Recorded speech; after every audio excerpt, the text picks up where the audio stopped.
Hey everybody, Peter Zeihan here coming to you from Colorado. A quick video today about what's going on with Iran and oil markets. Over the course of the last couple of weeks, getting into July, we've had Iranian oil come on market in a surprisingly large volume. We're looking at about 1.6 million barrels a day of exports right now, which is the highest we've seen in 5 years. I mean, really since near the beginning of when the Obama administration really worked to curtail Iranian exports. So we're looking at a significant high. But if you look at overall production, it has hardly shifted at all. It's about 3 million barrels a day. What's happening here isn't that more oil is hitting the market. It's that more oil is hitting the legal market. A lot of the sanctions that are being used right now against the Russians, that are forcing the Russians to sell crude at a $20 to a $25 discount per barrel, have been in place on Iran for years. In fact, they were in many cases designed for the Iranians, and now those strategies were picked up and applied to the Russians.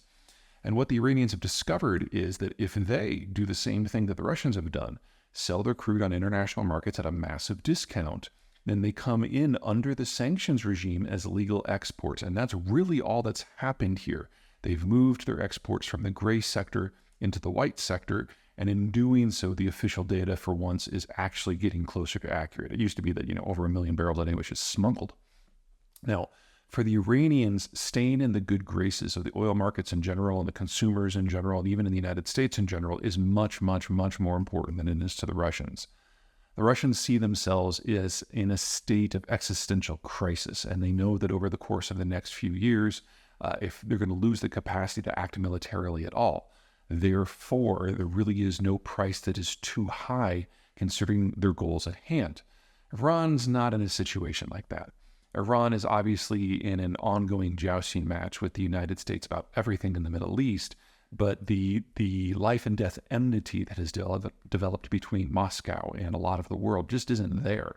There's hostility, certainly. I don't mean to suggest that this is all sunshine and rainbows, but Iran's not fighting for its existence here, and that gives it a little bit more patience in dealing with this or that. Second, despite Russia's many, many, many failings, it is still a significant manufacturing power and agricultural power.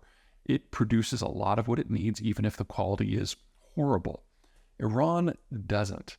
Iran never industrialized like the Soviet system did, and they rely on the outside world for cars and for planes and electronics and paperboard and food. And so they need to maintain connections to the rest of the world in order to survive as a modern state at all. And that means they're willing to suck it up politically in cases where the Russians wouldn't even consider it. There's an opening here diplomatically should the Biden administration choose to take it. No idea if that's going to happen. But it does mean that the Iranians are more willing to do something that the Russians will not even consider. And that's talk. And that provides some opportunities for both sides. Okay, that's it from me. You guys take care.